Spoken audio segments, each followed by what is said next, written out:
achchiqdan aka payvand solinadigan bo'lsa, agar achchiqdan ekan ekib payvand solinadigan bo'lsa, uni afzallik tomonlarini aytib o'taman. Shirindan aka solinganga qaraganda.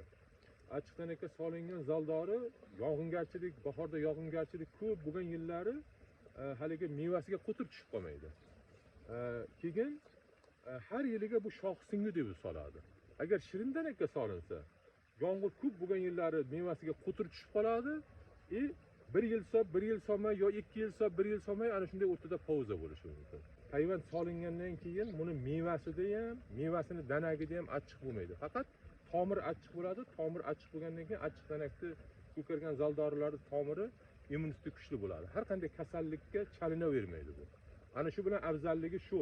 Buni achchiqdanakni men yozi bilan achchiqdanak tozalab, achchiqdanakni ekib o'shanga payvand solaman. Ana bu maqsadga muvofiq bo'ladi. Bog'dorchilik sirlari kanalimiz ochganmiz. Ana shu kanalga obuna bo'ling va kuzatib boring bizni.